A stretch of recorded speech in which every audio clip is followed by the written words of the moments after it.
Vectorman. That's probably a name you've never heard of or haven't heard from in a while. But why? Well, Sega hasn't given the IP new material since 1995, or maybe it's the fact that nobody talks about it, which means Sega doesn't have much of a reason to make a new Vectorman because there's not much demand. And don't get me wrong, there are a few videos out there like these, and you should definitely go watch them. They're definitely worth your time. But most of them are retrospectives, and I'd like to talk about how this series can go forward. But in order to do that, we have to look at what made the game so good and why they should get sequels. We'll look at story, gameplay, music, and visuals. Let's jump into it. Now let's start with story. In 2049, humans from Earth have left Earth to try and colonize other planets due to pollution and littering on Earth. A bunch of robots, or rather, Orbots, have been tasked to clean up the mess on Earth. But one of the Orbots, called Raster, is accidentally attached to a working nuclear missile by a lesser Orbot and goes insane, becoming an evil dictator named Warhead. He basically rules the Earth now, and he executes any humans that return. Now a humble Orbot named Vectorman, who was in charge of cleaning toxic sludge and dumping it into the sun, lands on Earth after his last trip and finds the Earth in shambles. He takes it upon himself to destroy Warhead and restore peace to Earth, which, spoiler, he eventually does if you complete the game. Now the story is very similar to WALL-E, which is one of my favorite Pixar movies of all time, by the way. But Vectorman came out first, so it isn't ripping off anything. The story isn't really anything special, but it definitely gets the job done for a game of this type. Gameplay. Now Vectorman is a 2D run and gun platformer, but there are other elements like Vectorman being able to morph into different forms, granting him different abilities like flying with a jet or swimming as a fish. But most of the time, you shoot enemies with photons by pressing one button. It's kind of similar to Mega Man. Now the game is pretty fun in my opinion, with a few issues. Since the game is a platformer, you're gonna be jumping on platforms, obviously, and shooting things at the same time.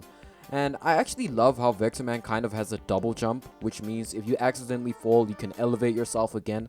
Plus, when he does kind of double jump, it does damage. So this helped me a lot because when I didn't see an enemy below me, I just double jumped and I avoided taking damage. Speaking of that, this game can be pretty hard, especially at the end, but luckily it starts out easy, giving you a feel for the game. Now there are separate stages where you're just something Vectorman has morphed into, but goddamn, these stages are difficult. And they are kind of pace breakers too, and breaths of fresh air at the same time. Except it's not air, it's smoke, and I ain't talking pop. You'll be able to get through these stages through trial and error. Speaking of that, there are no continues in this game, which means if you get a game over, you start from the beginning, which is really frustrating, and that's probably the thing I dislike most about this game. But once I had like 9 game overs, I finally got a bit of a handle of this game. But they should have at least let you continue, like giving you a few continues. Overall, the game is pretty fun to play with a few issues, and if you're okay with said issues, you'll probably enjoy this game. We'll get into how we can evolve the gameplay later in the video. Now, visuals. This game is absolutely beautiful, especially for its time. Environments are vibrant like an Arctic ridge and superstructure. The lighting even changes depending on where you're standing in the stage, but my favorite stages visually are definitely Tidal Surge and Dark Ruins.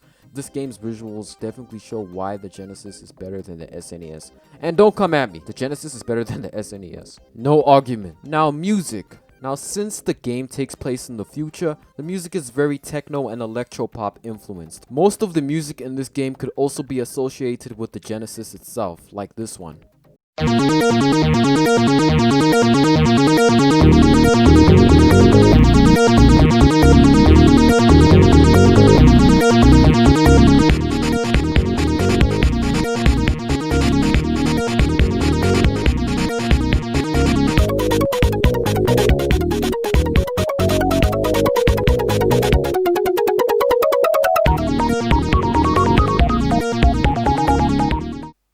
I really love the techno-influenced beats. They just have this aesthetic that I just can't get enough of. My favorite is definitely Tidal Surge's theme. Take a listen.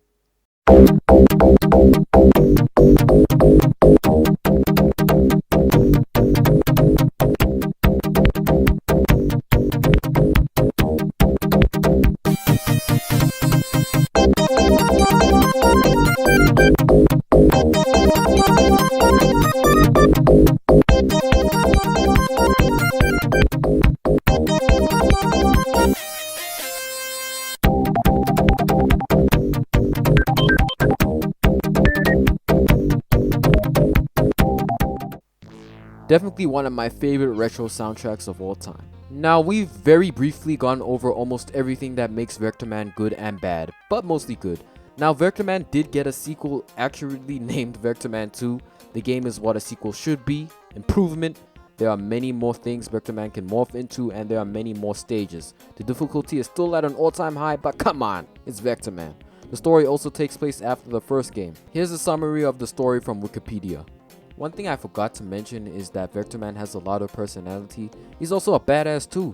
Nothing's better than a game with a main character who isn't boring, if you know what I mean. There are also cutscenes in the story now, which is pretty cool, pretty neat. Now, how can Vectorman evolve? Here's a proposition. Personally, I think Vectorman 3 should be a 2.5D run-and-gun platformer. If you don't know what 2.5D is, I recommend watching these videos by Game Domain and GameSack. They're really informative if you do want to know what I'm talking about. Go watch those and then come back to this video if you don't know what 2.5D is. But otherwise, if you do, please don't click off this video. Now you may ask why. Well, the whole 16-bit retro style is pretty niche nowadays. Mostly indie games use this style, and I think we all know that Vectorman is not an indie game. The 2.5D style can also bring beautiful environments like these into 4K. Imagine Vectorman in 4K. This game could look beautiful living up to the previous two. Now for gameplay, mostly everything should stay the same. But maybe they could add new things Vectorman could morph into, like a jet or a shark, but that's about it. If it ain't broken, don't fix it. In terms of story, I think Warhead should return. Let's say after the events of Vectorman 1, remnants of Warhead are still left behind and they start repairing themselves during, let's say, Vectorman 2. Then in this theoretical third Vectorman game, they fully repaired themselves and Warhead is back and stronger, and only one hero knows how to beat him, but it won't be easy. Now there should at least be 12 stages in this game, all based off previous ones from Vectorman 1 and 2, and since it's 2020, if you lose all your lives, you can continue obviously. They should also bring back the difficulty slider. Difficulties could be easy, normal, hard, and insane. And give Vectorman a proper voice. The dude has lots of personality. We want to know what he's thinking, but obviously not all the time.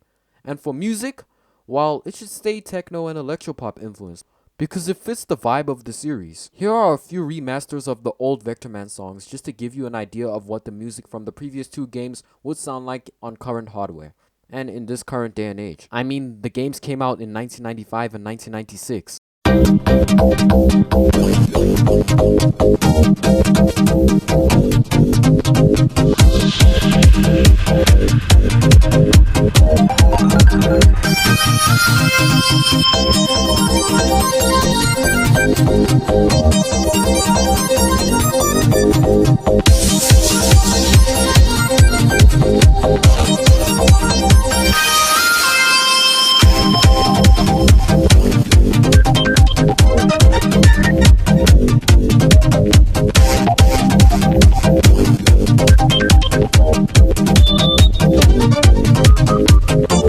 Speaking of current hardware, what platforms would this game be on? Well, easy. Assuming it's coming out in 2021 or 2022, it would be on the PlayStation 5, Xbox Series X and S, PC, and the Nintendo Switch. It would obviously run and look better on the PlayStation 5 and Xbox Series X, while keeping it stable on the Switch and lower-end PCs.